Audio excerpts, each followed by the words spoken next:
What is up, guys? We are finally back. What's up? My name's Effie, and this is Any Action Sportscast. Today, we're going to be going over UFC Orlando. We're coming off Thanksgiving break, and I'm super thankful to be coming off a sweep. Man, our bet swept the board our last UFC event, and I'll be honest, man, we could have lost like every single bet. It's one of those nights where we came out plus 4.9 units, but I know I'm a smart enough gambler to know that, bro, we could have lost every single one. Well, except for the Usman and Magomedov piece, he dominated that whole fight from start to finish. But everything else, man, I'll go through it real fast. We had Brady Heinstand and Usman and Magomedov parlayed. Brady goes out and gets dropped within the first 15 seconds of the fight, and I was like, oh my god, there it goes. There's that ticket, 1.6 units gone. But he ends up winning the fight, close fight. Happy for the kid, man. That was a good win. And we also had Ricky Tercios parlayed with Usman and Magomedov, and I didn't even know if Ricky won the fight. I'll be honest, I was like, holy fuck, man, it's such a close decision where you can't call robbery either way. Luckily, our guy came out on top, got his hand raised, and you know what I'm saying? Ricky Tercios hits. That felt good. Then we had the Andre Fialho, Salikov, I think under 2.5 rounds. I forget the line, I think it was minus 160. And yeah, we won that within minutes. Salikov got the job done.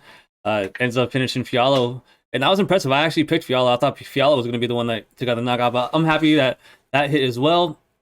And the final bet, this one felt the dirtiest, was Charles Johnson over Zaga Zumagulov.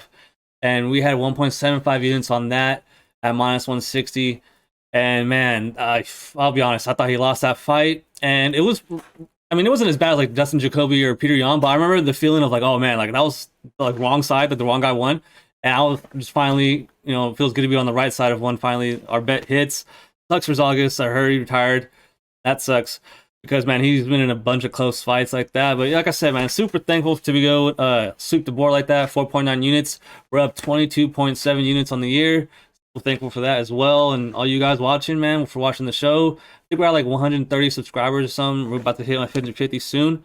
But yeah, man, 3 more UFC cards. This card's actually really, all the cards for the rest of the year are really, really stacked. I'm happy the UFC built them this way. And I'll be honest, I think I have a lot of unpopular picks this week. And so far, we only have 2 bets. But yeah, man, I'm pumped. Let's get right into it. The first fight of the night is going to be a good one, dude. Yazmin Jauregui versus Istela Nunes. Yazmin comes in as a hot prospect, undefeated, 9-0. Istela Nunes has had 2 UFC fights, lost them both, coming in at 6-3. Yazmin, the 23-year-old, comes in as a huge favorite at minus 350, whereas Nunes, the 30-year-old, comes in as a big underdog at plus 280. We'll have 2 inches of reach over Yazmin and 1 inch of height. But yeah, like I said, that 7-year age gap is pretty significant. But yeah, let's start with Yazmin, the minus 350 favorite. So in her UFC fight, her debut recently, it was a great fight, man. She looked amazing, and it was hard to walk away from that fight being anything other than impressed. Her striking was really clean. She throws in combinations. She has a ton of volume, ton of gas. She has a great chin. Pretty good fight IQ, man. She mixes it in, goes to the body.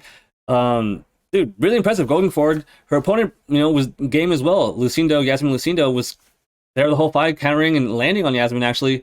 And Yazmin was able to eat it and keep going, man. One of those fights where it's like, damn, she has that dog in her. And yeah, one of those fights, 24 years old, debuting in front of the crowd, had the crowd going crazy at UFC San Diego. And it's one of those, yeah, you walk away like, okay, watch out for her. I want to bet on her in the future. And definitely you take notice. Whereas Istela Nunes, on the other hand, comes on into the UFC, loses 2 fights immediately. But I'll be honest, man, I want to stick up for her a little bit here because I think that she had 2 bad matchups. I feel like Carnelossi had clear grappling advantage, so did Hughes. And she was just too easily like pressed backward. Her opponents were able to go forward beginning every round. And she was just too comfortable countering. Her striking is not bad. I feel like her striking is pretty decent, and it's just the fact that the other big red flag with her, that she seems to fade like crazy after like the 10th minute, or like not even 10th minute, like the 7th minute. Halfway through the second round, she's not there. She's beginning pressed by now in both her UFC fights at that moment, and she's just not there. If you can get her against the cage on the warning track, you should be able to like tire her out pretty easily. And I don't see Yazmin trying to do that because her striking is just so good. But if it does, she's pretty strong in the clinch. Every time I got into the clinch against Lucindo, she was able to turn around and reverse her. I don't expect much grappling in this fight. I expect this to be on the feet for the whole 15 minutes, or maybe in the clinch along the cage. But man, Yazmin was getting landed on by Lucindo multiple times. At the end of her combinations, she just tends to stick her head out there. Ultimately, though, I gotta go with Yazmin. I actually think that she can get it inside the distance. That under 2.5 rounds at minus 180 has my attention, or plus 180 has my attention because, like I said, I expect this to be a 15-minute striking fight, in a fight where Istela doesn't have that bad of striking, guys. If she does get pressured the whole time and lit up, then she might get finished. Especially if she gasses out like the way she has in the first 2 fights. I just have a feeling that she did that. She gassed out bad because both those fighters were trying to get her down or at least get her in the clinch. We'll see how it goes, but I can't go with a 30-year-old fighter here against a 23-year-old killer in Yazmin. So give me her to win by 2nd round knockout. Up next, we got a featherweight fight between Marcelo Rojo and Francis Marshall. Francis Marshall comes in making his UFC debut after winning on Dana White Contender Series at 6-0, sitting as a minus 180 favorite. Marcelo Rojo, on the other hand, comes in on a 2-fight losing streak with a 16-8 record, sitting as a plus 150 underdog. Now, there's a huge age gap here. Marcelo will be 34 years old, Francis the 23-year-old. Similar height and similar reach. Now, I actually think that Marcelo Rojo is going to win this fight, man. I think the underdog is super live to win this fight because in Francis's Dana White Contender Series fight, bro, his head movement was so slow. In general, he was slow. His striking wasn't that good, and I know he's a wrestling-based fighter, but he had to use his striking to win that fight, and even his opponent wasn't that good of a fighter as well. And it took him, a few minutes to get it going, and I just wasn't impressed, man. Someone with Rojo's speed, I think he's gonna be able to catch him early, man. I'm not surprised to see the line on the over/under 1.5 be what it is because I feel like everyone knows Rojo has terrible takedown defense. He's 0-2 in the UFC. He's lost 2 fights in a row, but they're the good fighters, man. Kyler Phillips, really good fighter on short notice. And then Charles Jourdain, another really good fighter on short notice. Again, both those guys would probably beat the crap out of Marshall here. But this is a fight at 145, whereas Rojo last fought at 135, going up at 34 years old, up a weight class. Never a good sign, but I just see that he's a better fighter, man. Pretty good striking, absolute terrible grappling. I shouldn't say terrible, but the grappling advantage 100% clearly goes to Marshall here. If anything, he's probably going to be able to get this fight down and either finish him or win minutes a lot in this fight on the ground and accumulate minutes that way. But, dude, I think Rojo catches him early here. Not impressed by Marshall at all. His opponents are terrible. For one, let's look at his, real quick, I want to show you guys. Let's look at his opponents real fast. His last 5 opponents, Connor Matthews, and he actually kind of, I don't say struggled, but that was a pretty close fight. He had to grind it out. Michael Lawrence, 7-6. Ray Trujillo, 24-30. Mike Taylor, 3-2. And Chris Cantu, 0-0. I mean, guys, Rojo's coming off fighting Kyler Phillips in a different weight class. I get it. And then Charles Jourdain. And one thing another I'll have to mention again, and for the first time I should say, Marcelo has a weird habit recently of losing the fight in the 3rd round. His last 4 professional losses have come in the 3rd round. So I don't want to call him a front or anything, but like he looks good in the beginning and fades. Man, he's fighting way better fighters, at least recently. And I'm going with Rojo, man. Give me Rojo via 1st or 2nd round knockout. Up next, we have a lightweight fight between Natan Levy and Genaro Valdéz. Now, Levy comes in 7-1. Valdéz, 10-1. Natan Levy currently sitting at a minus 180 favorite. Valdéz holding steady at a plus 155 underdog. 1-year age gap there, pretty similar height and reach. And yeah, man, the story with this fight is Valdéz, the way he fights is pretty insane. He's never been to a decision in 11 pro fights. But also, he doesn't have the best strength of schedule. He's fighting guys, he's beating 4 guys that have more than 1 professional win. That's pretty insane. And I've only seen him fight twice on Contender Series, and then when he got finished by Provola 5,000 times. On the Contender Series fight against Patrick White, Patrick White's fighting in Alaska FC right now, and he almost knocked out Valdéz. And Valdéz obviously came back and won, but man, this guy's just out there going, he's either to kill you or he's going to get smacked up. But like Provola did, and Provola took care of him pretty easily. Yeah, dude. On the other hand, though, Natan Levy, it was so funny, man. I cracked myself up. So I've actually seen Levy train before at Syndicate, and I get him and Sasha Pavicic or something like that. They have always mixed up. Him and a different fighter from Syndicate, I get mixed up, and I actually think that I saw that they had him listed fighting out of Syndicate for this camp. I think he's like Extreme Couture now. But yeah, man, I haven't been that impressed by him. He looked pretty good on Contender Series. I know they were super hyped to get him on there. Sign him first. He's like one of the first Israeli fighters, Jewish fighter.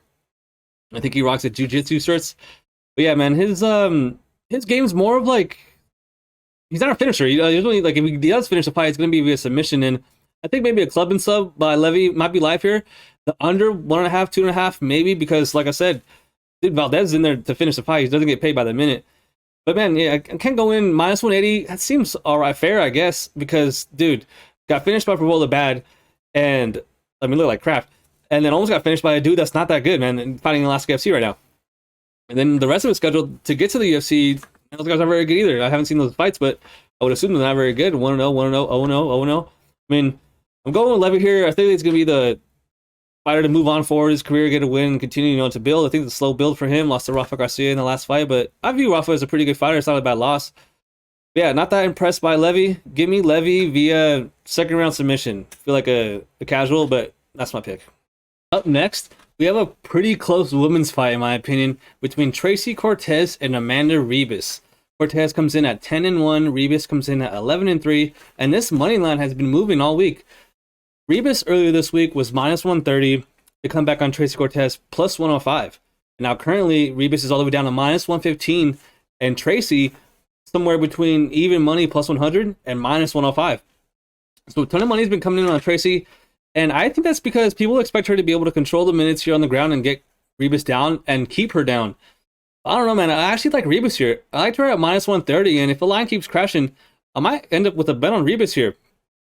Now, we have a history with both these fighters. I actually had Tracy as a bet against Melissa Gatto. And it was funny, I was watching my breakdown for that fight, and I was talking about how if Tracy could just keep it on the feet and not get submitted, I guess, and pretty much avoid getting submitted on the ground, she should be a safe play. And she ended up cashing that night. But now, I feel like she's not going to be able to hold down Ribas. I don't think she'd have to worry about getting submitted by Ribas here. And I don't think that she's a better striker. I think that Ribas is a better striker, has fought in the better fighters. And while Tracy is a fighter that you would expect to continue to get better and have a good trajectory in her career, her edge here should be the grappling, should be the wrestling. I think that she's going to be able to strike herself into range for the takedowns, but I think Ribas has good enough takedown defense, although she hasn't faced much in the UFC, to keep this on the feet. And I do like her in the clinch, man. I wouldn't be surprised if a ton of minutes in this fight are happening in the clinch, and I do like Ribas' judo throws, man. I think that she's going to get a couple off here on Tracy, and it's really going to come down to when this fight gets to the mat, who's going to be winning the minutes there. Because on the feet, man, I like Ribas, I'll be honest. But yeah, we had history with her too. We had money on Caitlin Chikagian against Ribas, and Ribas almost cost us, man. She could have won that fight. I wouldn't be mad at anyone out there that said that Ribas won that fight. And, Caitlin cashed for us, but I think that I'm going to be on Ribas if the line keeps crashing. Before the pick of the show, I'm picking Amanda Ribas via decision. Neither fighter is a finisher. That's why you see the over-under 2.5 rounds at around like minus 300, 325. Because I feel like everyone knows neither fighter is going to get knocked out for one or submitted for another. So yeah, man. Give me Amanda Ribas via decision. Up next, we have a fun fight in the featherweight division. A fight between Darren the Damaged Elkins and Jonathan Pearce. The 30-year-old Jonathan Pearce comes in with a 13-4 record, currently sitting as a huge favorite at minus 450.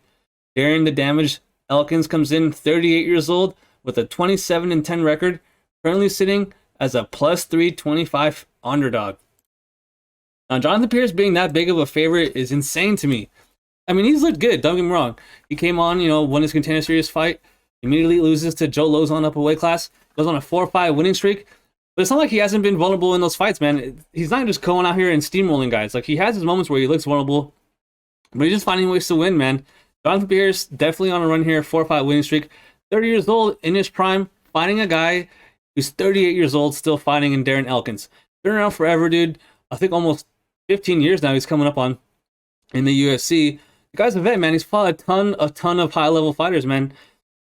As far as this fight goes, though, man, it's just hard to go with Pearce betting-wise or, like, parlaying him at that price. Because, like I said, guys, there's fights, even recently, where he leaves himself open to be, like, hurt and finished. So to have that much faith, you really have to have faith that he's going to win every single minute of the fight. And Darren Elkins has shown he's pretty durable. I mean, yeah, he's 38 years old and he's getting older. But, man, he's 3-2 in those last 5 fights. Only been finished by, or last 2 losses coming to Cub Swanson, who, is Cub Swanson. And then Nate Landwehr. Nate Landwehr is actually pretty good. Last fight was against Tristan Connolly. Connolly not in the UFC anymore. Yeah, man, I'm going with Pearce. I think that he's going to be able to put the pressure on Elkins and probably eventually finish him inside the distance. But man, it's to be minus 450, I got to have way more confidence in this. So for the pick, no bet, is going to be Jonathan Pearce. Up next, we have a lightweight fight with our first action of the night. We have Michael Johnson taking on Marc Diakiese. This should be a pretty fun fight. Right now, Diakiese sits as a minus 310 favorite. Michael Johnson, a plus 240 underdog. Now, this line has moved throughout the week. Earlier, Diakiese was around minus 245, has been steamed all the way to minus 310. And I get it, guys. It's funny, in Diakiese's last 2 fights, he's really used his wrestling.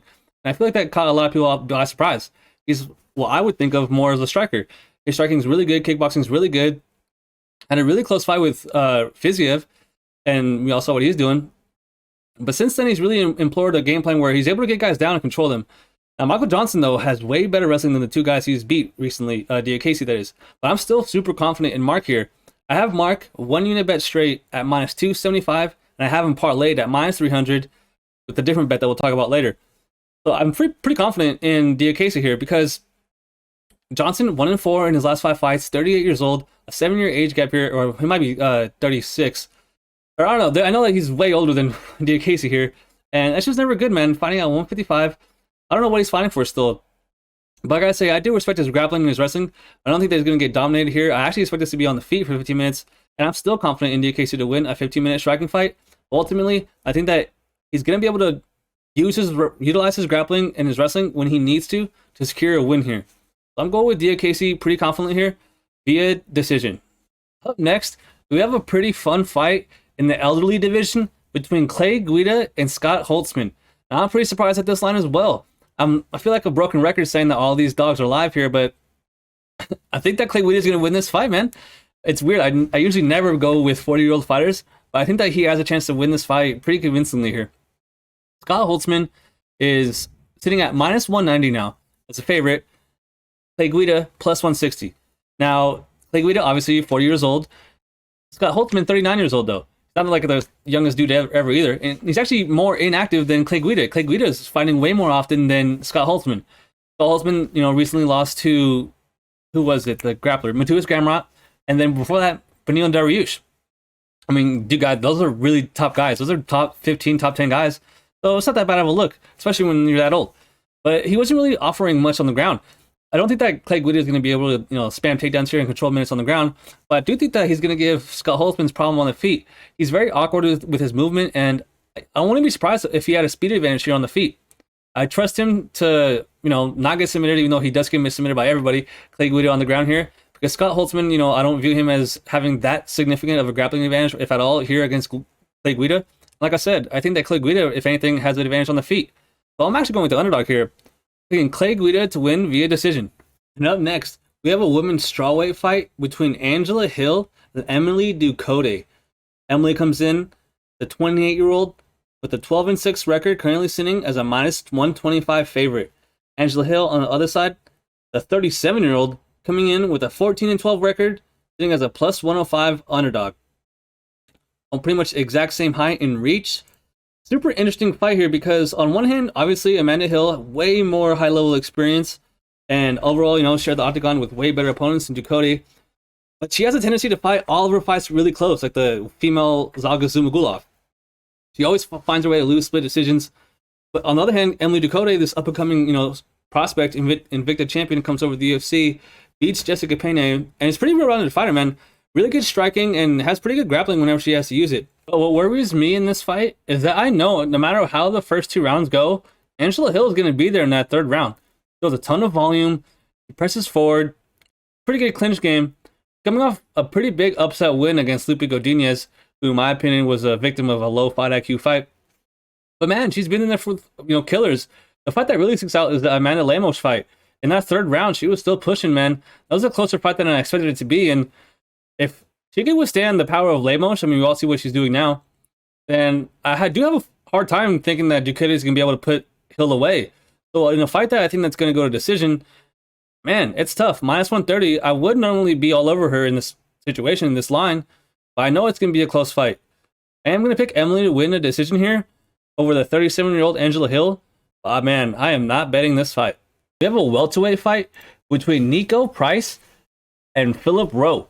Niko Price currently comes in as the favorite now at minus 120 with a 15-5 record. Philip Rowe now the underdog at plus 120 with a 9-3 record. Similar age, but the height and reach is significant here. Philip Rowe, obviously very big for the division, 6'3" with an 80.5-inch reach. He's going to have 3 inches of height and a pretty significant amount of reach here in this fight. Now, Niko Price, obviously way more experience, has way more time in the UFC, so there's way more tape on the guy. And one thing that sticks out to me is that he's a dog. The guy is super well-rounded. He's coming forward. He's down to fight. The guy gets in brawls. Like I said, yeah, well-rounded, pretty good grappling. Doesn't really use it that often, but he's mainly a striker. He likes to go forward and get into striking exchanges, and he's pretty much like a crowd pleaser in a sense. Philip Rowe, on the other hand, coming off 2 finishes where we actually had money on him against Jason Witt. Jason Witt, one of the most suspect chins ever, was able to finish him, and then got the win before that, finished as well. Arian Karyovsky, I forget how to say his name. But yeah, it looked good, man. Super long for the division. That's the thing here. In the big octagon in Orlando, not the Apex, I kind of think that Niko Price is going to be the one pressuring forward and I guess in a way chasing Phil Rowe. And I don't know, man. I actually think that Phil Rowe at plus 120 is live, man. To see him go from minus 120 to plus 120, I figure people are just expecting the experience edge, and I don't know, man. I really don't see how that much money can be coming on Niko Price. It's a pretty close fight. Pick up odds for a reason. I'm going with Philip Rowe because he has way more reach, and the one thing that sticks out about Niko is that he has very bad striking defense, man. He gets hit more than he lands on his opponents, and that's never good. One of those blocks punches with his face, take one to give two type fighters, kind of like Barberena later on the card. And I don't like getting behind guys like that. So give me Phil Rowe plus 120 to win the fight via decision. Up next, we have a fight between Eryk, your boy Anders, and Kyle, the Dark Knight Daukaus. Eryk Anders comes in on a 2-fight losing streak with a 14-7 record, currently sitting as a plus 180 underdog. On the other side, the 29-year-old Daukaus coming in with an 11-3 record and has been bet all the way to minus 220. He will be 6 years younger than Anders here. As far as the height and reach, he is 2 inches taller than Anders with a 1-inch reach advantage. But I want to start off with that. Even though he is technically the bigger guy, I think that Anders is a stronger guy. We all know he played football 10 years ago, 15 years ago now at Alabama. That's a high-level football program, so respect. But the one thing I want to talk about with this fight is Kyle Daukaus is sitting at a minus 220 favorite, where just 5 months ago, we saw Roman Dolidze, who's also on this card here in a second, blast him in the face, break his eye socket, and then he got surgery. Turns around and fights 5 months later. So I don't know how much recovery time he had, how much of a camp he had. He's fighting a guy that, while I don't think that Eryk Anders has really anything impressive, I'm not impressed by his striking, his cardio, his wrestling, his IQ, his pace. There's nothing really that sticks out that impresses me a lot about Eryk Anders. But I will say, man, he's just average everywhere. I don't think, similar to Kyle Daukaus, I don't think that Kyle's going to be in here taking down Anders and winning minutes on the mat the whole fight or getting a submission here. If anything, it'll come from Eryk Anders getting taken down and leaving himself open on the way up. But dude, I really think that Anders is going to have success in the clinch here, press this against the cage, and do work. So I'm not confident picking Kyle Daukaus for one, but definitely not betting him minus 220. I'm going with Eryk Anders, an underdog, to pull off the upset via decision. Speaking of Roman Dolidze, he's up next in an exciting short notice fight with Jack Hermansson.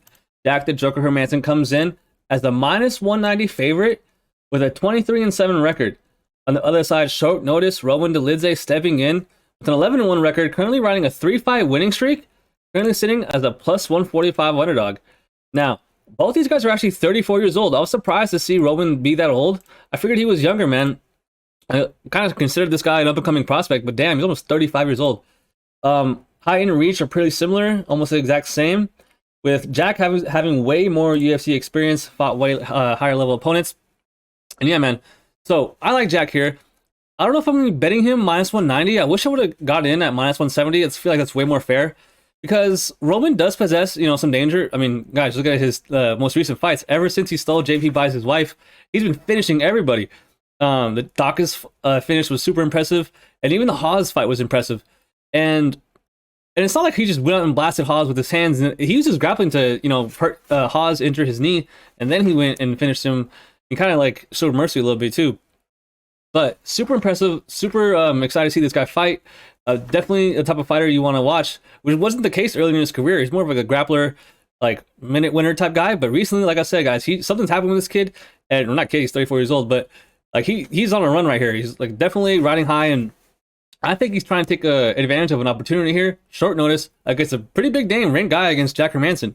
Now, Jack Hermansson is coming off beating Chris Curtis. We had money on him in that fight.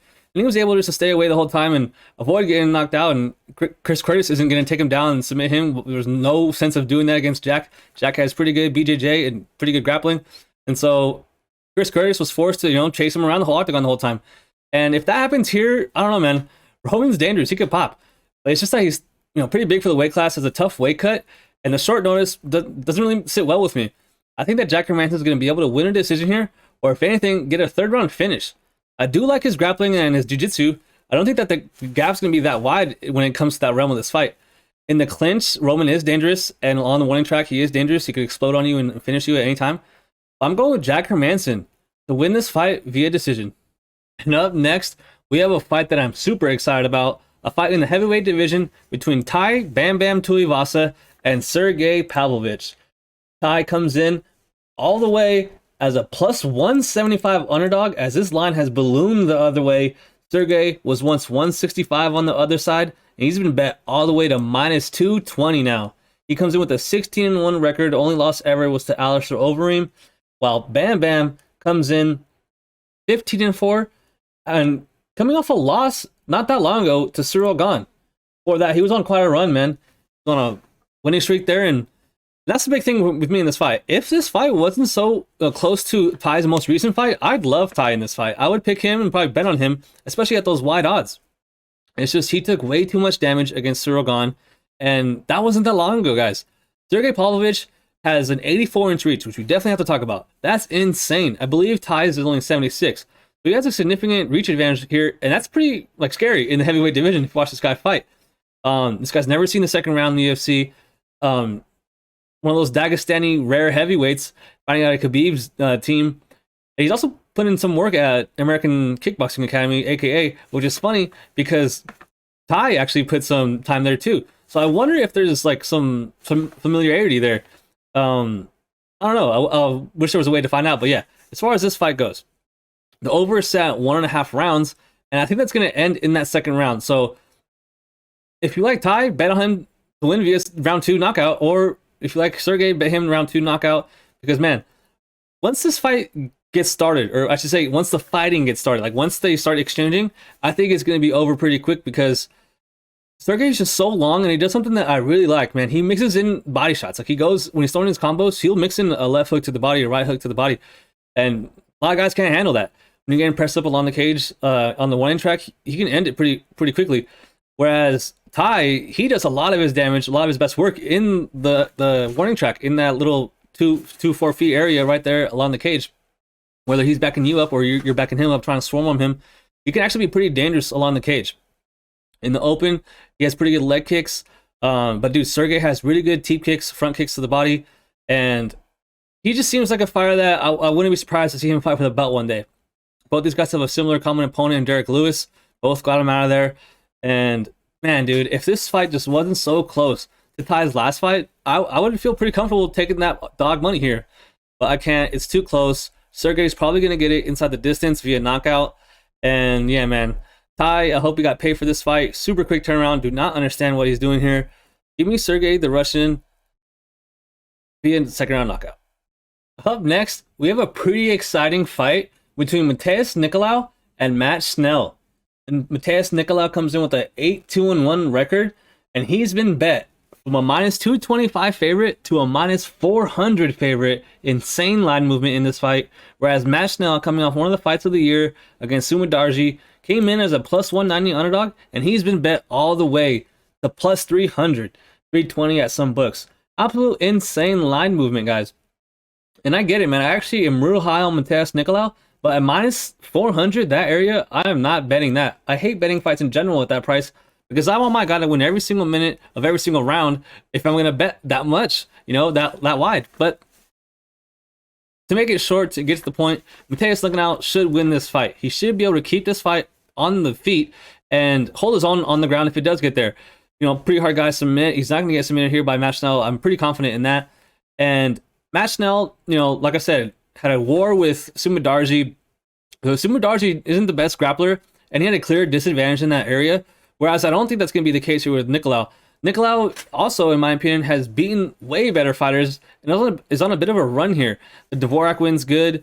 The Manel Kopp win was very unexpected. Even the Tim Elliott win was a good win. But the Manel Kopp win, man, he's like up there. He's up there with one of the better fighters in the division. And he came out and got the job done. So that's very impressive to me. Mateus Nicolau on upward trajectory. Matt Schnell, more of just an exciting fighter out there to put on a show type guy, like kind of like Michael Chandler. But yeah, man, I can't believe I just compared him to Michael Chandler. But yeah, you know what I'm trying to say. Give me Mateus Nicolau to win a decision. I actually think this is going to go the whole distance. So yeah, dude, I'm pretty confident in him, but that line is insane. I'm not the only person that's out there that is confident on Mateus Nicolau, but I am not laying my money on a minus 400 favorite here. Give me Mateus Nicolau, though, via decision. Next fight is the co-main event, RDA, taking on Bryan Barberena. Now, this fight is super interesting, just based off the line movement alone. RDA came in earlier this week at a minus 340 favorite, and the Legends been bet all the way, guys, to minus 600. This is insane. Bryan Barberena on the other side was earlier plus 270, and he's currently around plus 420. Shout out 420, blaze it. Now, RDA is going to go back up to 170 welterweight division here after getting finished by Fiziev 3 months ago. Coming in with a 31-14 record, and he's 38 years old, guys. A 38-year-old, minus 600 in the UFC, going up a weight class. I can't believe it, but it's justified, guys. Bryan Barberena blocks punches with his head. He's 33 years old, and honestly, other than being bigger than RDA, I really don't think that he has anything skill-wise better than RDA. RDA, I mean, guys, what can we say about the guy? He's been around forever. It's fought the who's who. To me, he's the real BMF. His resume is absolutely incredible. I mean, granted, he's losing a ton of the fights against the higher level guys, but he gets in there and he fucking fights like a man. The guy's a warrior, all right? Nothing but respect to RDA. I had money on Fiziev. I had money on Fiziev via Inside the Distance, and he got it done because I really do think that he's on the twilight, end of his career. I don't know what he's fighting for, just like Michael Johnson and Clay Guida. And I will say, I don't want to say inside information, but I want to share this with you guys. So I have a buddy, right, lives in California, and he used to work for Amazon, and he actually would deliver all the time to RDA's house. And he would tell me, dude, like, yo, he looks like shit. He looks like, how's he still fighting? And he would, like, this is recent. And so I was like, well, okay. And that gave me a little more, like, confidence taking the Fiziev finish there, and sure enough, it's finished. But whatever. That's just a little tidbit. Means nothing. Whatever. But I did make a bet on this fight, guys. I took the over 2.5 rounds, minus 200, and that's risky, dude, because I expect RDA, for one, this is a 3-round fight. So if he comes out and just goes balls to the wall for 15 minutes, he can do that. I feel like he can do that. He has the cardio to do it. But I feel like he's smart enough, smart vet, thinking, okay, it's an upper weight class. He hasn't managed his, cardio here. But he should be safe everywhere, guys. He should be able to tag up Bryan. He has a speed advantage, and he definitely has a cardio advantage. Bryan, dude, looked like ass against Jason Wint. Fought ancient Robbie Lawler and took damage in that fight as well. And like I said, guys, he's one of those guys that just doesn't care about striking defense, puts his head out there, and takes one to give one type guy. But so that is worrisome because if it gets, center of the cage and then trying to please the fans, give the fans what they want, I'm gonna be, sitting there like all nervous, thinking like, oh man, anyone can get finished here. RDA's 38 years old. I mean, granted, super hard to finish the guy. And then Bryan, kind of like a zombie, kind of like a guy that just doesn't care for his health, really. So that's worrisome. But I do think RDA should be able to win a decision here because other than the Kevin Lee finish that he got around 4, I think in 2019, he hasn't finished anyone since 2017. Pretty much 5 years since he's finished a guy. Pretty much a decision machine at this point. And like I said, Barberena is younger, so that is like kind of gives me hope that he'll be able to take the damage here. Only thing I worry about is that RDA is going to be smart enough to be like, you know what, I'm going to put him up against the cage, I'm going to take him down, I'm going to choke him down, and I'm going to submit this guy. So RDA submission worries me a little bit here for that over, but I'm extremely confident that RDA wins this fight. A little bit more leaning toward decision here, but give me RDA to get back on track. Honestly, have no idea how this fight got made. But yeah, it's happening, and I'm going with RDA via decision. Up next is the main event at UFC Orlando. Stephen Wonderboy Thompson taking on Kevin Big Mouth Holland. Now, this line has also been on the move. Kevin Holland from a pick'em all the way to minus 160. Wonderboy Thompson from a pick'em minus 115 all the way to plus 135. Let's get right into it. Stephen Thompson's riding a 2-fight losing streak, coming in with a 16-6-1 record. At 39 years old, guys. Kevin Holland coming in off also a loss against Khamzat Chimaev, which we'll talk about here in a second, with a 23-8 record, and he's 30 years old. Big reach advantage here, 6 inches of reach, 3 inches of height. Kevin will be significantly the bigger guy in this fight. Now, Stephen Wonderboy Thompson coming off a 2-fight losing streak. Bro, he was fighting 2 guys that are just completely 180 opposites of Kevin Holland. Burns and Muhammad were able to, utilize a grapple-heavy game plan against Wonderboy, and Wonderboy had no answers, really. This is one of those fights where I know Wonderboy was complaining about fighting wrestlers and turned down Shavkat Rakhmonov, which I was kind of pissed about. I feel like you should lose your rankings if you're denying fights like that. Well, whatever, though. Shavkat would have dusted him, so I don't blame him. He's 39, company man. Give him a fight like this and send him on his way, get him out of the rankings. On the other side, Kevin Holland, similar type thing. Took the short notice fight against Chimaev, did the UFC a favor, and this is sort of them paying him, in my opinion. As far as the fight itself go, it should be a 15-minute striking fight between 2 strikers that hate wrestling. Although I will say that Kevin Holland's grappling is not bad, guys. He has good jiu-jitsu and pretty decent wrestling, but more so defensive grappling and scrambles that impressed me. But yeah, grappling-wise, clearly goes to Kevin Holland here, but striking-wise, dude, what can you say about Wonderboy? Wonderboy, one of the more prolific, sharp kickboxers or karate guys we've seen in the UFC ever, really. Thompson loves his spinning kicks, loves his body kicks, loves the push kicks. You can, mix in the roundhouse. The guy is just, incredible, really, in the striking realm. Super good striker. I mean, can't say enough about the guy striking. But, dude, he's 39 years old. The speed, I think, is probably still going to be there, but I don't know if his chin's going to be there. I know he hasn't been finishing forever, but also, he's not finishing guys either. I don't think that he's going to be able to put away Kevin Holland here at 39 years old, finding a guy in Kevin Holland that's never been knocked out. Kevin Holland, on the other hand, I feel like might have a chance to catch Wonderboy with all those striking exchanges that I expect to happen in this fight. I wouldn't be surprised if one of them catches Stephen Wonderboy clean. The over is 4.5 rounds, and it's tough because I do like the over. I think that the under is actually favored -160, but I think the books are thinking, okay, like how I just said, there's going to be a lot of striking exchanges in this fight. One guy has a significant reach advantage, so man, I gotta think that eventually Stephen Wonderboy is going to get caught. But his IQ is super high, man. He's getting older, so I don't know about his reflexes still being there, but I got a feeling that Kevin Holland's going to win a decision. I wouldn't mind someone taking the Kevin Holland knockout prop, and probably is some value there if you can get at some pretty nice plus money odds. But dude, I'm leaning Kevin Holland via decision because I think that the volume from Wonderboy will be there throughout the fight. But I see that Holland is going to be landing the more significant strikes. Like, I think that his strikes, when they land, are going to be doing more damage than Wonderboy's. But man, it's going to be a good fight. Fun fight for the fans. Glad they made this fight. I'm going with Kevin Big Mouth Holland to win via decision. And now it's time to go over our official bets for UFC Orlando. We have 4 bets so far, 2 underdog sprinkles, a moneyline straight bet, and a parlay. Our first bet, a 2-leg parlay at -100 odds for a 1-unit bet to win 1. We have RDA Barberena over 2.5 rounds, -200, parlayed with Diakiese -300. And I feel good about this parlay.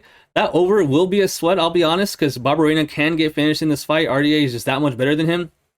If it does happen, the submission is to be the way that it finishes, in my opinion, from RDA. But I think that he's going to win a decision, and ultimately, I think that Barberena will be able to survive here and go full zombie mode for us and hit that over. Parlay that with Diakiese at -300. Kind of sucks. I wish I would have been able to get -275, but we'll talk about that here in a second. Super confident in Diakiese. A 1-unit bet on those 2 parlayed. Our next bet, a 1.75 unit bet on Marc Diakiese -275. Now, so in total, we have 2.75 units of exposure now on Diakiese. He's my most confident pick on the card, and I get it, guys. Michael Johnson's been in there with high-level guys, man, the who's who, and he has way more experience than Diakiese here. I just don't think that he's going to be winning any type of fight here at all, because on the feet, while I do think Michael Johnson's a good striker, I don't think that he's better than Diakiese. I think that Diakiese is a better striker on the feet. And we all know that if he's struggling, he can get this fight down. Maybe Michael Johnson defends takedowns early, but as the fight goes, I really do think that Diakiese is going to be safe. Very confident in him. 2.75 units of exposure between those 2 bets. Our next bet, the half-unit shot on Marcelo Rojo at +150. Fire Marshal, dude, is just so slow. His head movement is just so bad. And if he can't get Marcelo down over and over again, I feel like he's going to get sparked. That first round is going to be interesting, and I think that's where it's going to happen. If it does get dragged out, like I said in that breakdown, Marcelo has a big habit, some reason to fade and get submitted and lose in that third round. And I'm not surprised to see that over, be set at 1.5, because Marcelo is either going to get that finish early or he's going to get finished late. But I actually think that he's going to be able to finish this fight in the first round via knockout. Had a sprinkle on him at those odds. This other guy's unproven, so give me the plus 150 shot. Our next underdog sprinkle is on Phil Rowe. We have a 0.75 unit on that at plus 120.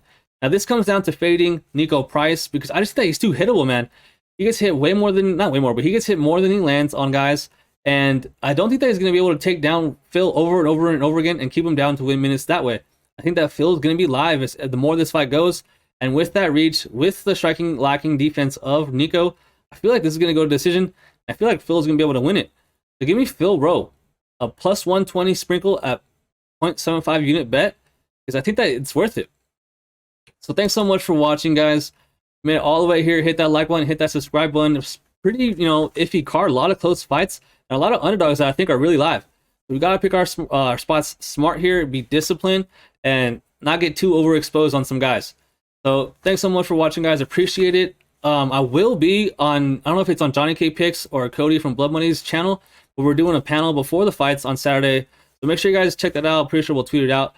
It'll be tight, man. We got a couple other cappers that definitely know their shit on there. And between like 4 or 5 of us, I think that we all like killed it at the last card. So super excited to see what those guys say. I got a feeling that I'm going to be picking opposite of them a lot, because, man, there's some underdogs that I really think that are live here. So good luck with your bets, guys. Thanks so much for watching, and we'll see you guys next week for a stacked pay-per-view. Good luck on your bets. Peace.